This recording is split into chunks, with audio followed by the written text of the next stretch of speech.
Good morning, everyone from Providence, Rhode Island, and good afternoon to everyone in Israel who might be watching it, and other people, as I know we have some European people are watching the program as well. This program today is by the Rhode Island Israel Collaborative. We are Chamber of Commerce for Israel and Rhode Island, and we're developing academia, research, and business. It's all a volunteer organization. The topic of today is AgeTech, related to people with old age and how can we help them. And this is a very important topic, and in Israel there is a lot of development of the subject. Couple notes to those who's watching: please mute your cameras and your microphones. If you do have any questions, please type them in the chat box, and our moderator will pick some of the questions. A couple announcements. We have fantastic events coming soon. It will be on March 27 about AI and religion. We have speakers from different, from Israel, from Rhode Island, from the Christian community, Muslim and Jewish, and scholars. So I think it will be a fantastic program. Stay tuned on that. So with that, I would like to thank our panelists and our moderator. First to Patricia Raskin, who will be the moderator. She's a national radio talk host and a close friend. We know each other many years, and I'm so happy she couldn't be with us on this program. Renee Yudelovsky, thank you from Israel for participating. Roy Koren from Israel, thank you as well. And Yuval Melinsky. So in my case, we are also very close friends for many years. Thank you, Yuval. And with that say, I would love to, Patricia, take it over. And thank you all for watching. Thank you so much, Avi. Really appreciate it. Welcome to the webinar, AgeTech from Israel. Let's begin by sharing some statistics about technology in Israel. Israel is the world leader in the ratio of employees in high tech. In 2021, nearly 400,000 employees in high tech in this ratio reached 10.4%. Ireland is second with 9.2%, and Switzerland is third with 6.9%. With 9,093 high-tech companies in Israel, as of April 2023, the country is the third startup ecosystem, followed only by San Francisco and New York. Israel has one of the highest numbers of startups per capita worldwide. This development was encouraged by three main factors. The government of Israel invests a substantial amount of its innovation grants specifically on startups and technology developments. This active number of startups in the country is 9,000, the third highest in the world after the Bay Area and New York City. And these startups have collectively, in the last 5 years, brought $95 billion into the country of Israel by way of venture capital. Now I'd like to introduce myself. I'm Patricia Raskin, your moderator. My company is Raskin Resources Productions. I'm a trainer and podcast producer focusing on positive aging and ways to live productively and happily in our older adult years. I recently produced a positive aging podcast series that aired on Rhode Island PBS and a healthy aging podcast series for South Coast Health Hospital System in Southeastern Mass. I've produced radio programs on aging and positive aging for Blue Cross Blue Shield of Rhode Island and Age Friendly Rhode Island. And in my career, I've interviewed over 5,000 guest experts in their fields. As a baby boomer, my goal is to live longer better. And I'm so happy to have and to be living in a time with technological and medical breakthroughs that will help us all live longer better. I feel honored to be moderating this panel with amazing experts, both in this country and in Israel, who will discuss AgeTech from Israel. Our experts are Rina Udowski, Yuval Melinsky, and Roy Cohen. And we're going to start with Rina Udowski. Rina, take it away. Hi, good morning, good afternoon, everyone. Thank you, Patricia and Avi. It's my pleasure to be here. So I am Rina Udowski. I'm a geriatric social worker and memory coach. I'm the CEO of Memory Matters. I am in Israel, although I am American, as you can tell from my non-Israeli accent. I've been living in Israel 24 years, and I have worked in a lot of different field here in Israel in the geriatric world. But most recently, I was teaching a memory improvement course live here in Israel, and I decided to put it online. So when we were talking about technology, I'm like, okay, what technology do I use? It's like, I use a lot of technology to reach seniors and to help seniors all over the world. The cool thing about what COVID did for us over the past few years is I can sit here in my house in Ramat Beit Shemesh, Israel, and I can teach memory improvement courses and help seniors improve their memory in so many ways. And I have had people from Australia and England and America and Spain and Mexico join some of my webinars and programs. So technology has made it possible to do this all over the world in ways that I didn't even imagine. And every time I think I've heard all the technology out there for seniors, Roy tells me about a new one, or I read about a new one. It's amazing what is out there in terms of technology and aging and how we can help seniors with memory and age more healthfully.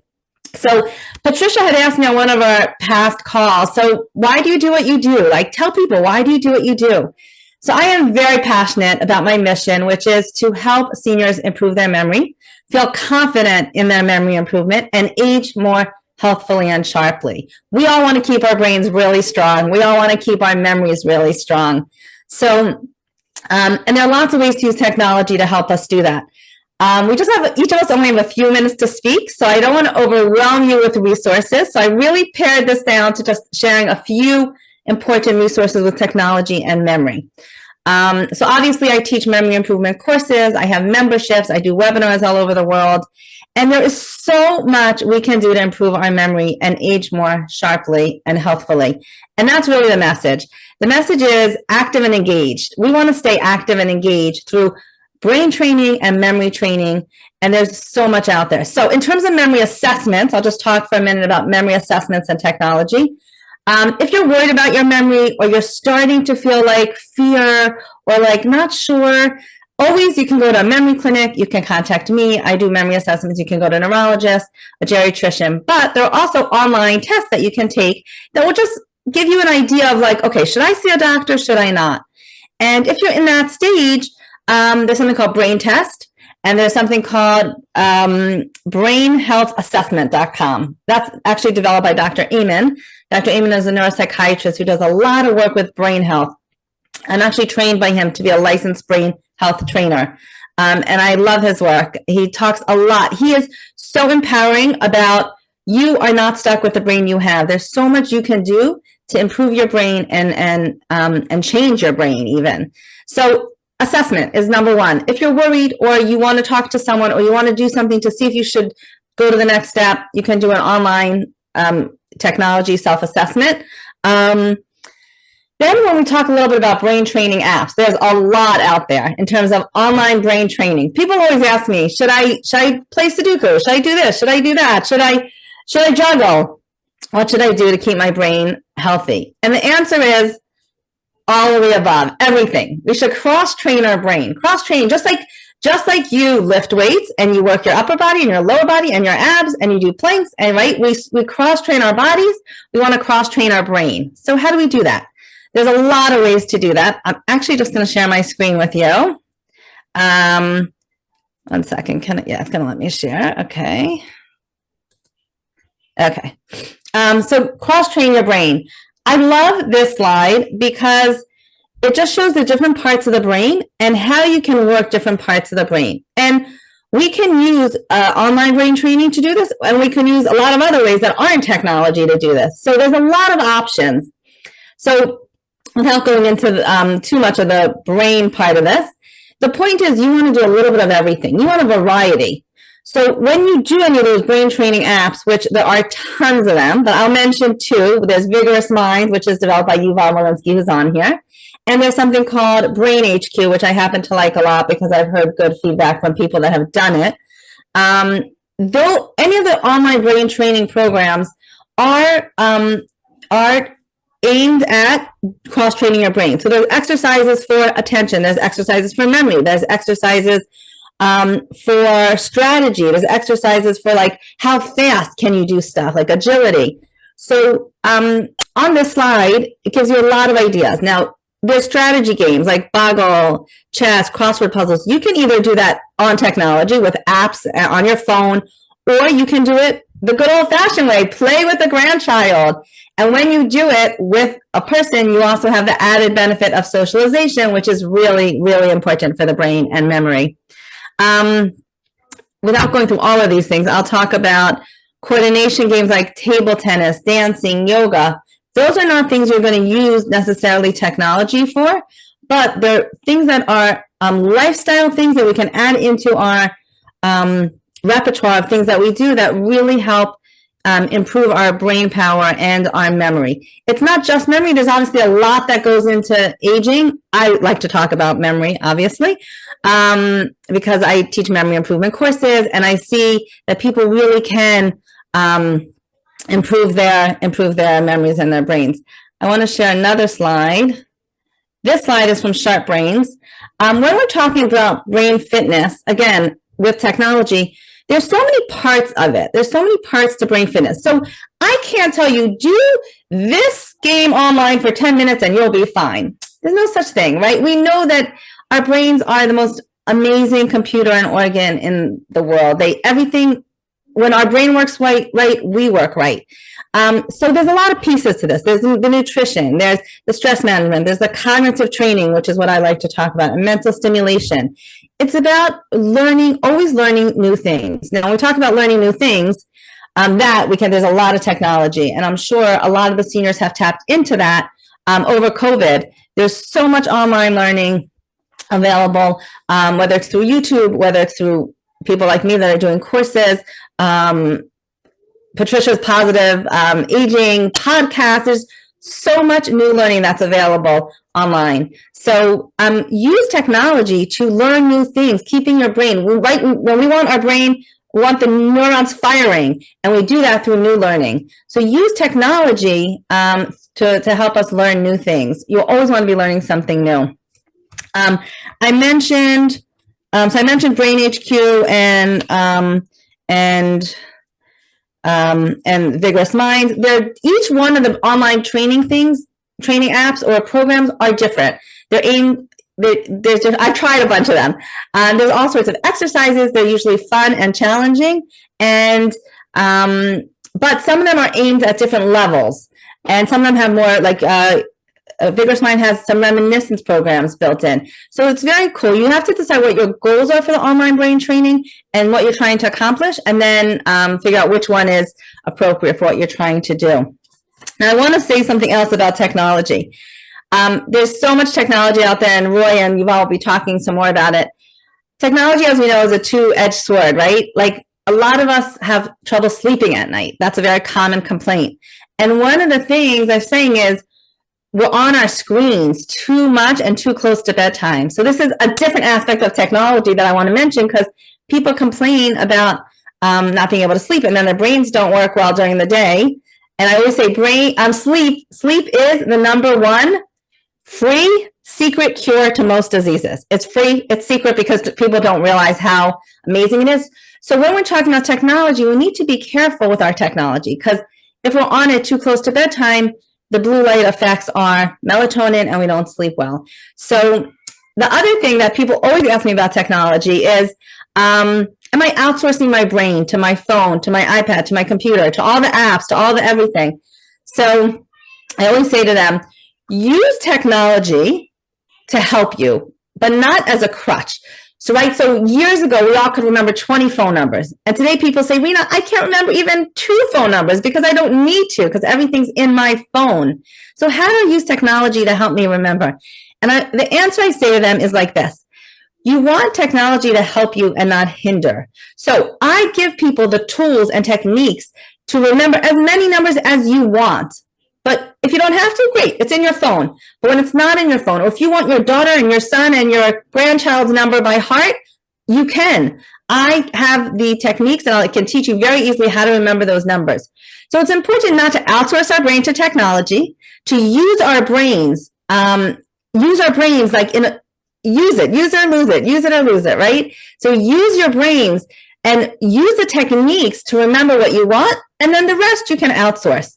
But it's important not to outsource all of your brain. And And also remember that you can remember as many numbers as you want. You just have to try. We sort of have given up. We sort of have, given up on remembering a lot because we think we can't, but really we can.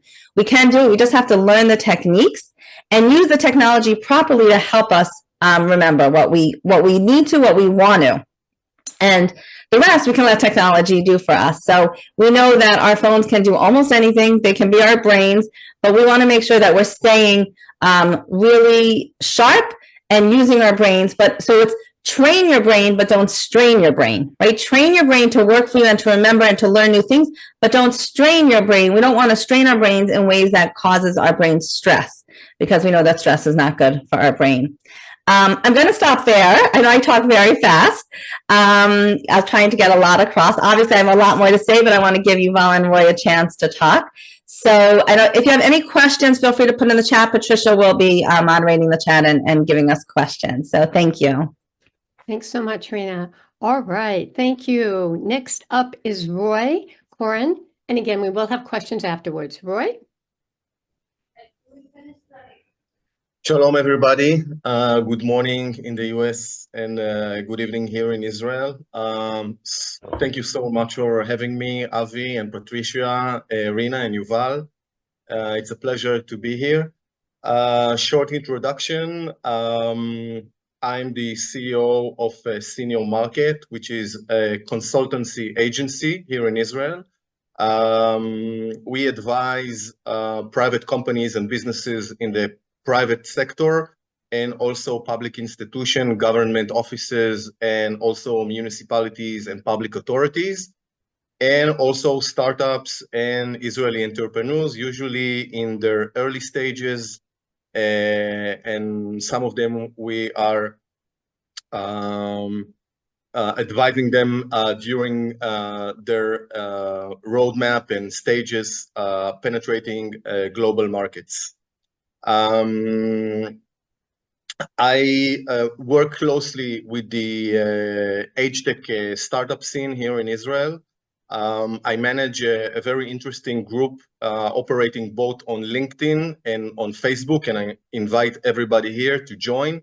The group name is Aging Tech Israel, and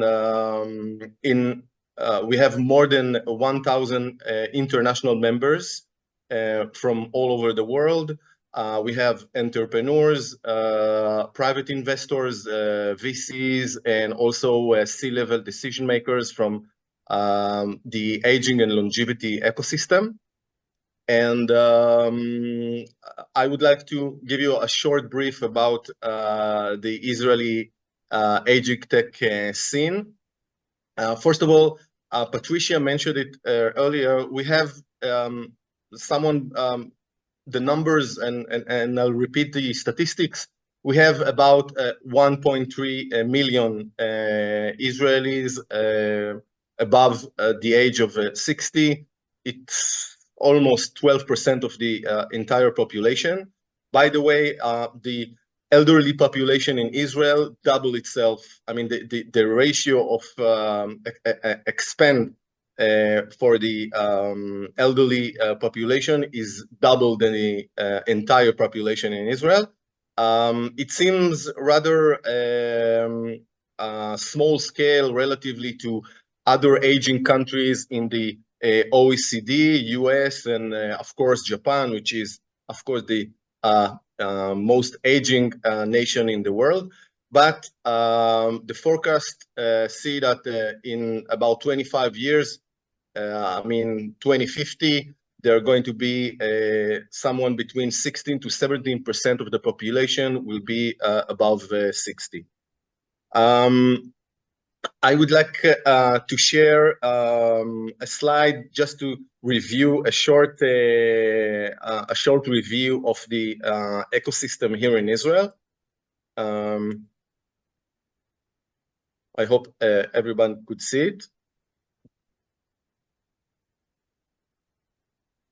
Okay, so we have this mapping was done 3 years ago, and you can see the major players are from the Israeli academic scene, with with most of the leading universities and academic faculties are joining forces, providing a lot of research and data, and of course, brilliant scientists that some of them are working here in Israel and some of them are working outside of Israel, in the US, in Europe, in other countries in the world.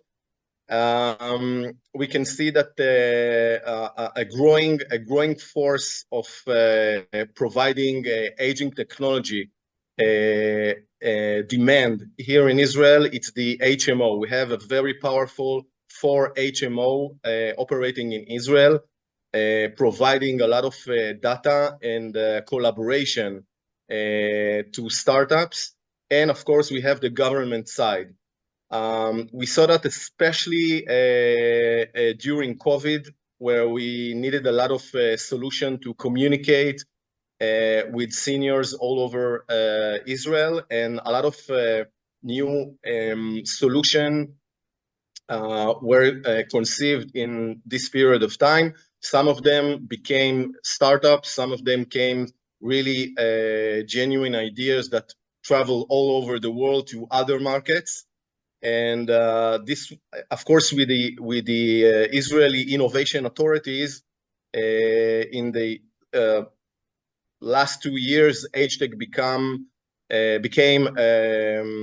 a pillar in the innovation scene here in Israel. It means that the innovation authorities, alongside with the Israeli Ministry of Health and the Israeli Ministry of Social Work, created a community, which I'm a proud member, the Aging IL community. This community also is providing a lot of knowledge and with professionals from various disciplinaries, and this really boosts a lot of innovation and creativity among the members, and of course startup members. Another force in this in the Israeli ecosystem is of course the private sectors, the financial sectors, and hubs and incubators that have international connection with other incubators and hubs, innovation hubs from all over the world. And of course, there are a lot of international companies, just to mention few, like Amazon, Microsoft, Intel, and others that have innovation centers in Israel. This provides a lot of cooperation and many initiatives. Among them, in recent years, in the last 5 years, are dealing with aging well and of course longevity. There are some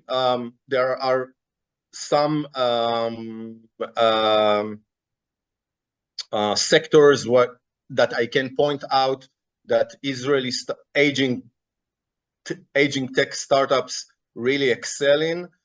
First of all is the monitoring and the remote health startups. Most of the technologies and innovation in this field is coming from the Israeli Defense Forces, and and many startups are transferring the knowledge and the innovation from military use to civilian use. And we can see a lot of different solutions from all kinds of monitoring to, for instance, monitor about falls, physical or cognitive deterioration, and even detecting all kinds of maltreatment or malbehavior among caregivers. We also have some startups that are already in the artificial intelligence field, AI. Israel really excels in this field, and I think most of the startups that you see here in this slide are already use AI as integrated platform, providing a lot of data and knowledge to the operators. And we also have a very distinct sector, which is fintech. We see Israeli startups from the fraud prevention field, and also monetizing and bringing a lot of innovation and new solution for aging and seniors all over the world. And of course, I can elaborate for a long time, but I want to pass on my speaking to Yuval. So I'll be happy to answer any question further on. Thank you. Thank you. Thank you so much, Roy. All right, Yuval Amelinsky, you are up next.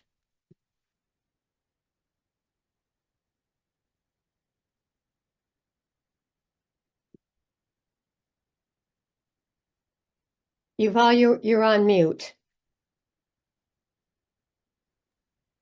Good morning. Thank you, Avi, for the invitation, and it's a pleasure to be here with my colleagues and everyone. Let me share a screen and tell you a little bit about what we're doing for the aging population. So what we're developing are robot and artificial intelligence applications, and we're trying to transform senior care. And you'll see why we say that. We started the company in 2006, and from day one, we wanted to have a scientific base for everything that we're doing. So we have a distinguished scientific advisory board, and we have engaged in a lot of NIH-funded research and development in collaboration with leading research institutions. We won industry awards. Our mission has not changed from day one. We're trying to improve quality of life for seniors. We're trying to help caregivers make their job less stressful, more fun, professional, and rewarding. And we're trying to help senior living and long-term care communities attract and engage both residents, families, and staff. As I said, we have collaborated with leading institutions. Brown is one of our leading partners. We have several grants that we are working on together, which I'll share with you. We've worked with Northeastern and with Harvard as well. So when you talk to administrators in nursing homes today, and you ask them, what are your biggest challenges? They tell you, first thing is filling shifts. I mean, we can't find people, especially for night and weekend shifts. We also have problems with recruiting nurses, recruiting activity and dining staff. And another problem is once we recruit them, retaining them is another challenge. Turnover in the industry is horrible. People stay for 6 or 8 weeks, and then they jump to the next job that offers them another 50 cents per hour. And you have to train people, and after you train them, they leave you. So this is another challenge. And as usual, in this industry, occupancy, they have to fill the beds in order to make a profit. So all those things add to the stress of residents, and quality of life is impacted. Now, 10 years ago, it was already predicted that there was going to be a huge shortage of caregivers, 7 million in the US alone, and 1 million nurses. And it was clear to us that this gap could not be filled easily, and there must be another possibility of addressing this challenge, and we started looking at robots. Now, when you think about robots, we don't think that robots can replace staff, but they can help. They can assist, especially in performing mundane tasks that can free time for the person-to-person care, which is the most important part of the staff's work. Now, there are advantages to robots. Turnover among robots is minimal. If you need to recruit a robot, you just give us a call, and the next day you'll have a robot. Training robot is very simple. Once we trained one robot to do a task, we can copy the software to the new robot, and the robot is ready to perform with all the experience of the first robot. Robots work 24/7 all year long. They don't get sick or have family who may get sick. Robots don't mind working nights and weekends or all 3 shifts. Robots don't get offended by residents or staff, so they won't sue you.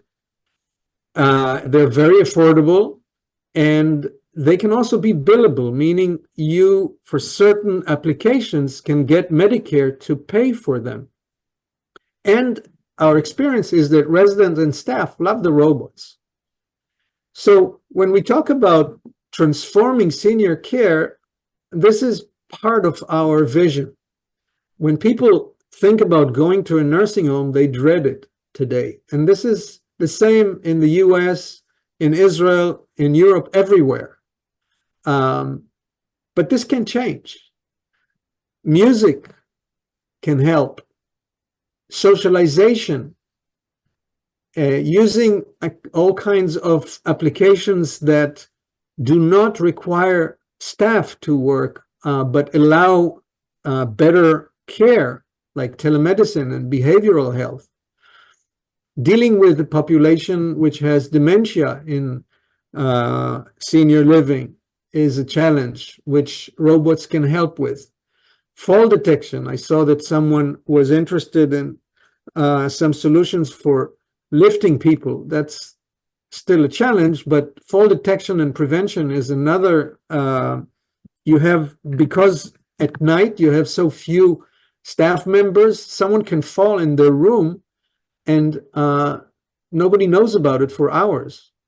So our robot, which is autonomously navigating, is patrolling the rooms, and with infrared is detecting whether someone fell and can alert staff, and staff can click on a button, turn on the video camera of the robot, and talk to the resident, help is on the way. Or if they see a resident trying to get out of bed, again, they say, wait, we're coming to help you, to prevent falls. And there are many other applications that can save time and improve quality of care. So let me just give you a couple of examples. During COVID, there was a major challenge in senior living that residents were very lonely. They couldn't see their families, they couldn't leave their rooms. And what the government tried to do was to give tablets to the residents. But guess what? 85-year-old people, most of them can't use technology, so they didn't know what to do, and it added more work to the staff. So we went to the NIH and said, we have an autonomous navigating robot. We can train it to go to any room. And what we developed is a website where families can go and say, we want to meet grandma at 3 o'clock. They get a Zoom link, and at 5 minutes to 3, the robot automatically dispatches itself to the room. And when the robot gets to the room and they click on the Zoom link, they appear on the screen of the robot. They can see grandma and they can move the robot towards her. They can then talk to her, they can chat, they can play vigorous mind games and engage her in reminiscence activities, listen to favorite music, watch family albums. And at the end of the visit, the robot goes back to the charging station.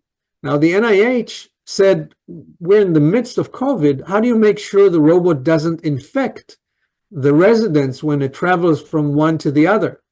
So we developed a disinfection cabinet which recognizes when the robot is approaching and opens the door. The robot moves in and positions itself. There is a detector that finds out that there's nothing in the cabinet, and then the cabinet closes its door and uses UV so that the robot can then go on its next visit and be disinfected with the UV light, and staff doesn't have to do anything. The key here is to improve care while saving time for the staff and making the quality of life for residents better. I'll stop here.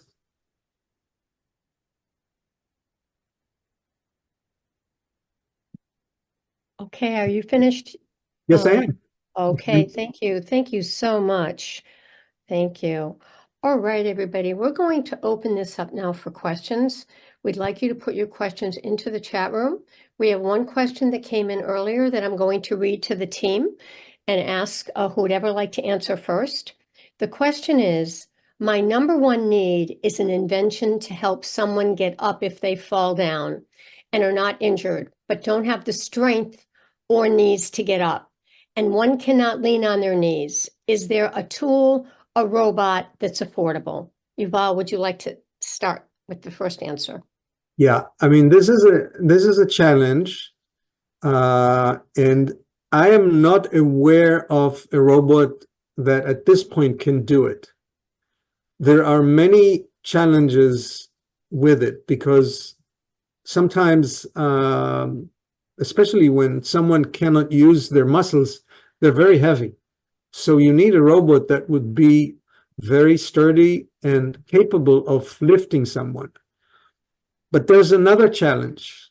If you develop, and there are some robots that already have arms, they need to know how to grab a person without hurting that person, which means they need to know and have the sensibility in the sensitivity in the fingers, not to squash the person, but not to hold them too lightly so they will fall. So this is a major challenge. I mean, there are multiple challenges in each one of these activities. So I'm afraid that at this point, I'm not familiar with any robot that can do that. I know that in Japan, they're trying to start to use robots to roll residents in bed to help the nurses. But this is a little safer because they still are on bed. They don't fall, they don't have to grab them, they just roll them. So that's a start. And there's another robot which is called Asimo, which is capable of sensing what it is carrying. So it can bring a glass of water. So it can grab that glass and not drop it. But this is still a far cry from what we need for really helping people in standing up. Thank you. Marina, do you have anything to add to that, or Roy? Well, sorry, man. No, go ahead, go ahead. Oh, okay. So there is an Israeli startup, Sit and Stand, which is a system for getting up and sitting down from an armchair. It's also it's already operating, and you can look for it. You can Google it. Okay. I'm not sure if it's on Amazon yet, but it's actually a lifting, some sort of a lifting device which help people with stability, deterioration, or bad knees or other physical problems to get up or to sit down. It's also a solution for assistive living facilities and independent living facilities, and also other institutions. There is, it's not a, I know there are systems which are not robots, but there are like skeleton. I mean, it's like robotic skeleton, or let's say it's a it's a system that's help people with disabilities with their mobility to go from one room to another, and of course in an upright position, and also to sit down and to get up. This sounds like some of the Hollywood movie, but they are. It's like a system that wraps around the body with upper and lower limbs, and also the torso and the back. And they are not heavy, of course. And it's like bionic skeleton. This system were tested also for militaries, but they are now converting them to civilian system as well. I'm pretty sure they are not on the market yet, but this is the future. Rena, do you have anything to add to that? Yeah, I came across something interesting called the Tango Belt, which it's not going to solve the problem that you're asking, Evie, but it's very cool technology. Basically, seniors can wear it, and if they start to fall, it senses that, and it inflates, like think airbag, right? Like an airbag inflates, it inflates over the hips so that people don't break their hips when they fall, which we know breaking hip is a very big issue and always leads to terrible deterioration. So it's a really cool invention. I don't even, was that invented in Israel, Roy? I don't even know. I'm not sure. There are some system in Israel that they are dedicated to fall prevention. I'm not sure this particular solution is an Israeli, but I can mention Bobo Balance and also Gate Better. They are international startups doing very well in the US. Bobo Balance is like a balance board, digital balance board that is basically used at home, and you actually can buy it in Amazon. And Gate Better is a system that really helps to regain your gait and help rehabilitation after a severe fall or a hip fracture. It was actually approved last year by the Israeli Ministry of Health as the best system available for fall prevention and rehabilitation. Right. Any other comments about this?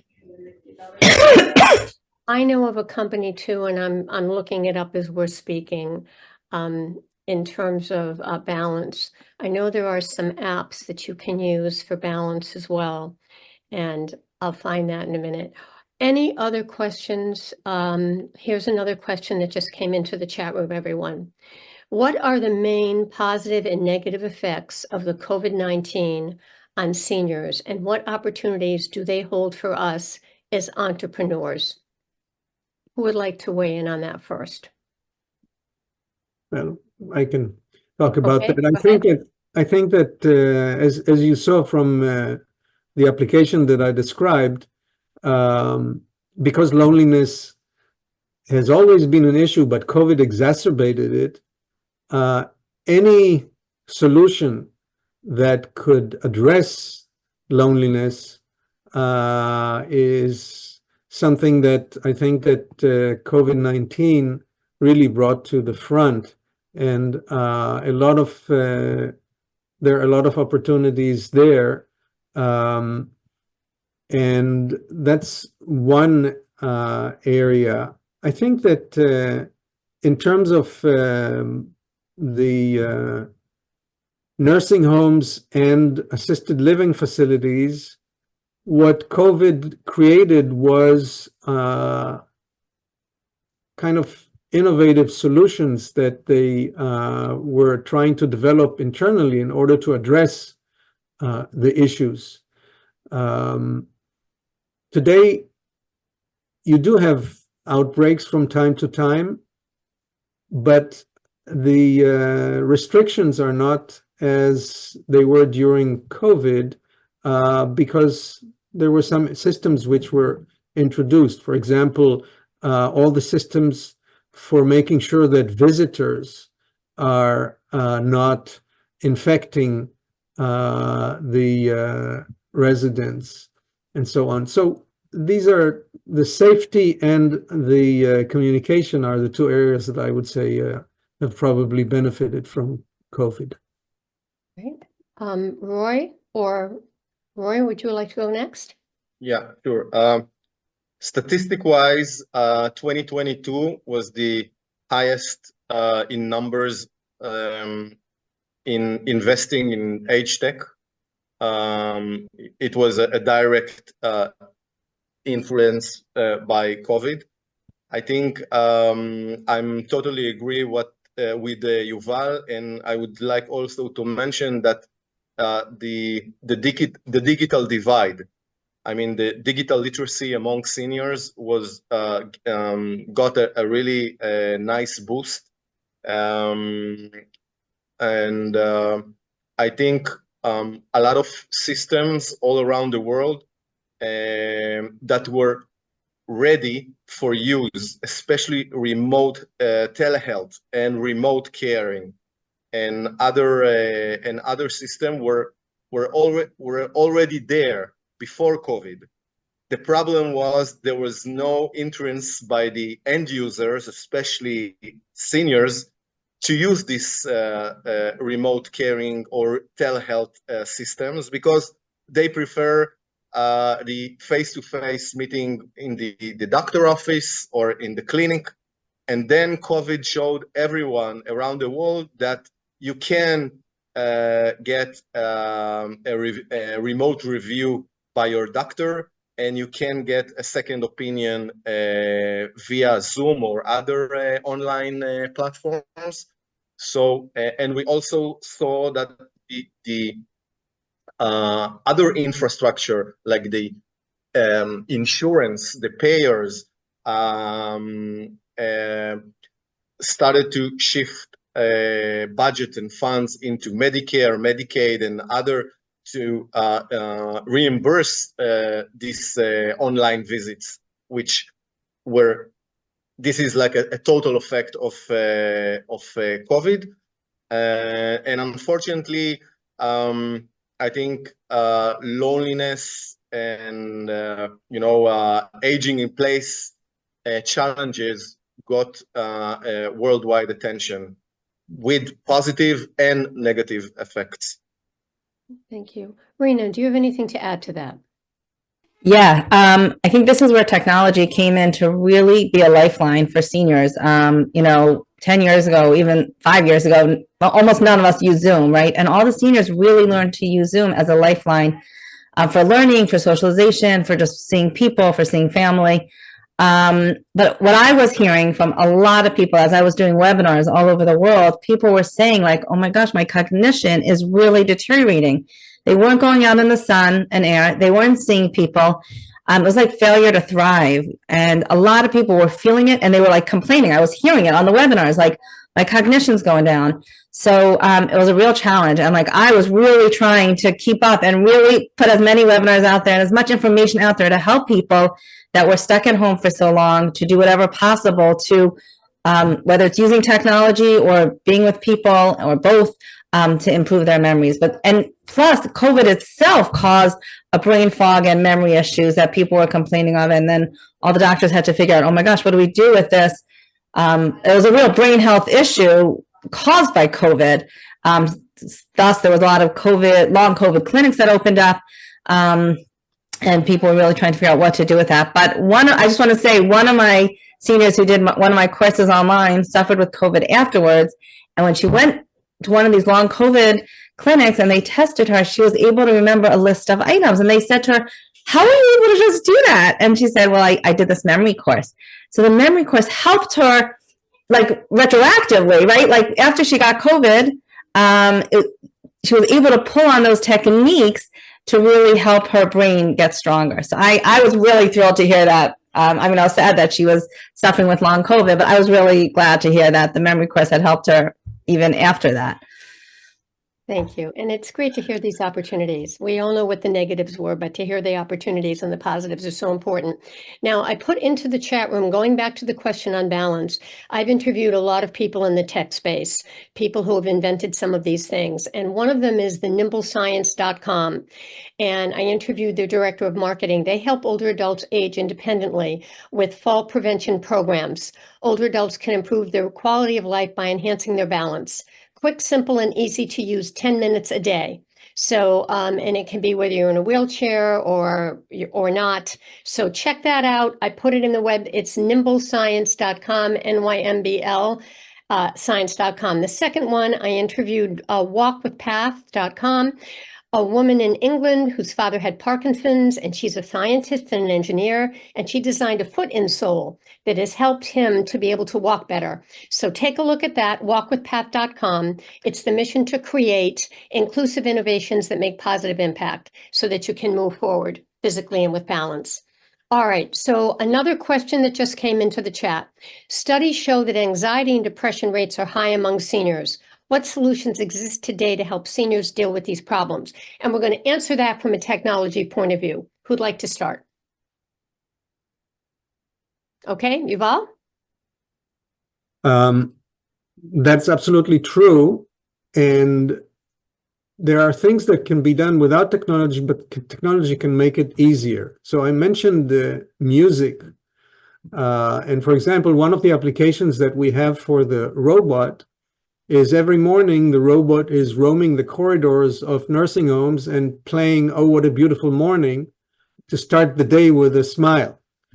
And in many of the facilities, they told us, can we have the robot play music also during lunch and during dinner? And then they said, well, can the robot go and play for residents their personal favorite music in each room? So now the robot can go, and what we do when you're dealing with people, especially with people with dementia, they can no longer tell you what it is that they like. Staff doesn't have time to go and play their favorite music, nor can they turn on their phone and play their favorite music. So families will be able to tell the robot through a website which is the favorite music of each resident, and then the robot will go to each resident and play their favorite music. Music is one of the best ways to improve or address depression and anxiety. Another area is meditation. And again, you can use technology because staff doesn't have time to do it, or people at home can't get a trainer to come to their home to do it. A website with meditation exercises can be a very effective way of doing it, and there are millions of people who are already benefiting from it. So these are two areas. Now there is a third one, which is reminiscence activities. They're also a way to reduce stress and alleviate depression when people are reminiscing about times where they were very happy, and brings back memories that bring a smile to their face. Again, technology can be very effective in playing those albums or videos that can bring them back to happy times. Right, thank you. Anything to add to that, Rena? Yeah, I would add exercise, right? We know that exercise is a really great antidepressant.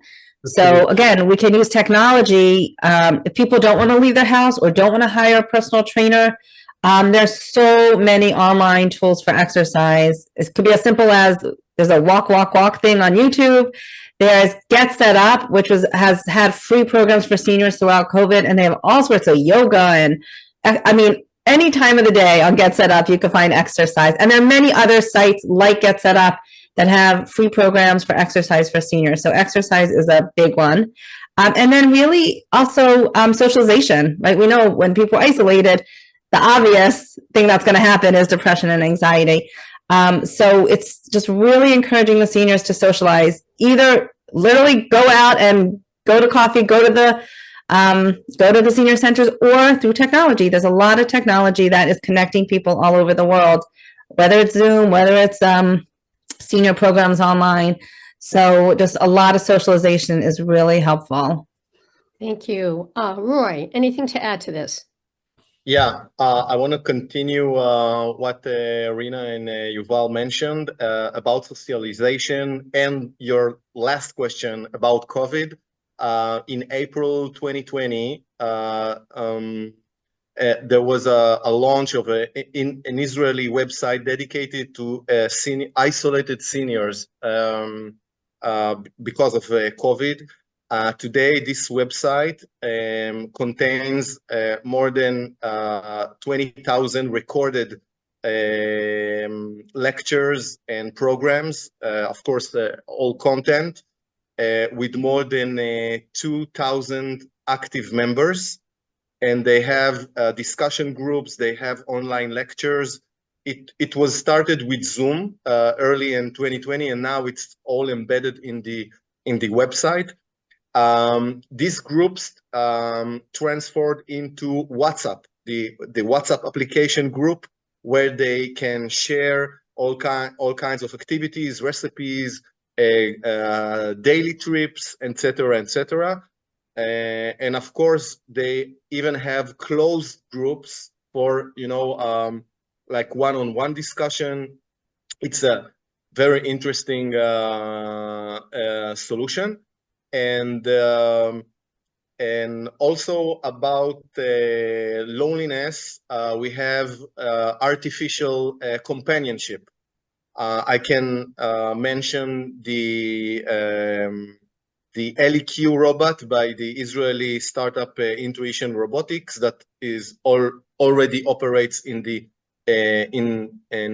state of New York, with more than 1,000 LEQ robots.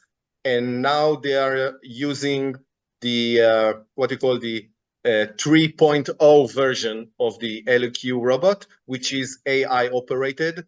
And this system is not just passive, but it's also active, which means the LEQ robot detects all kinds of mood changes, stress signals, and from it's the environment, and starts to discuss and activate all kinds of social activities with the user.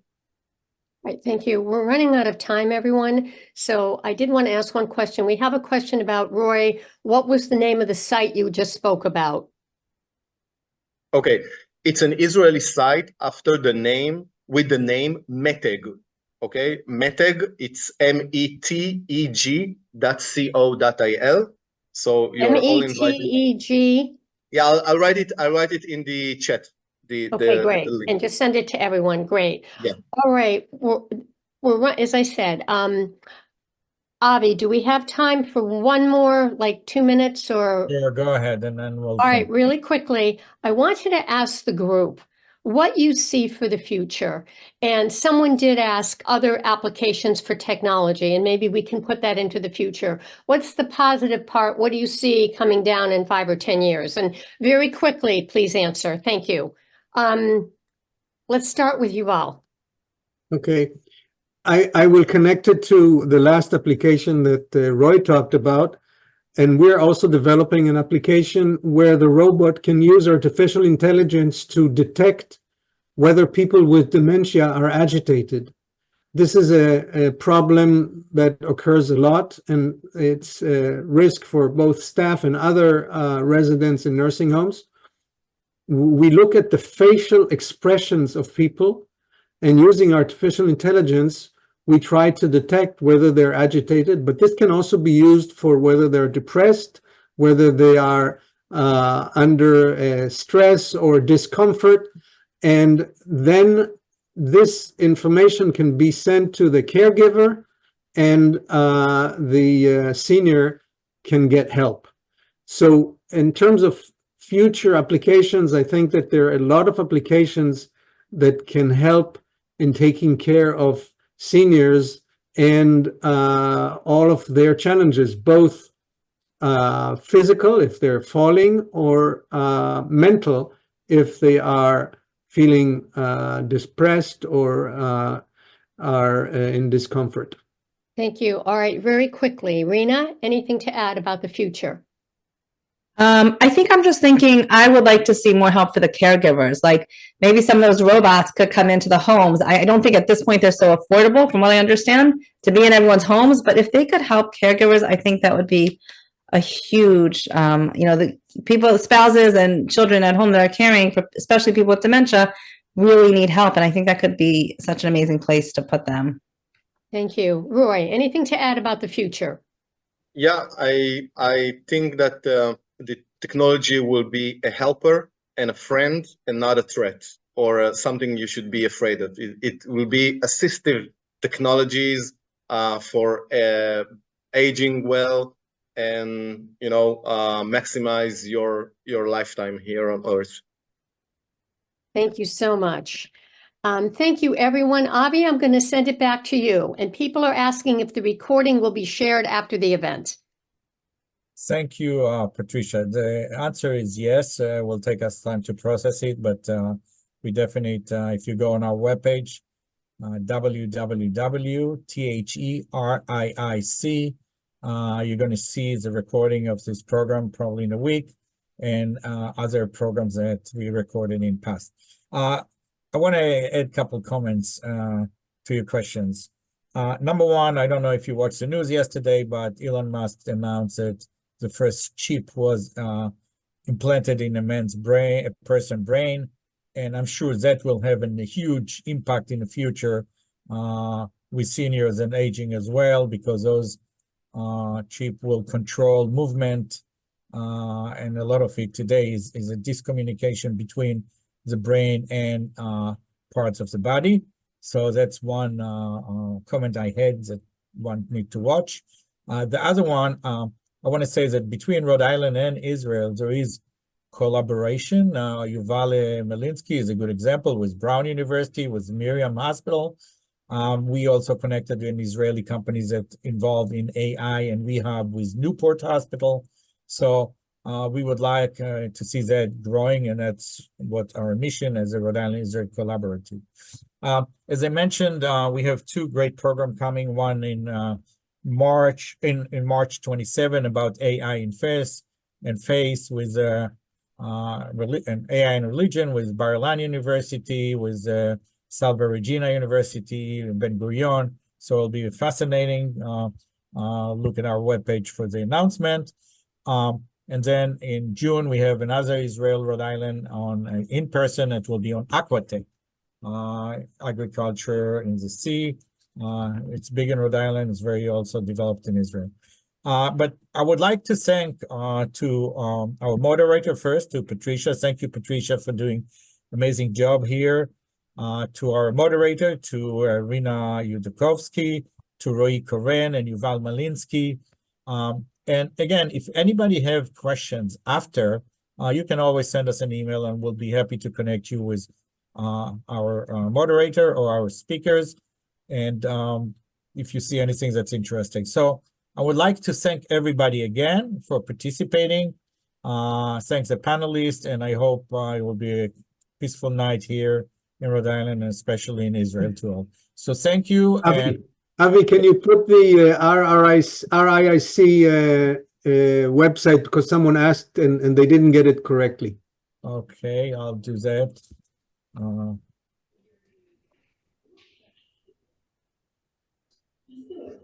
Okay, I did it.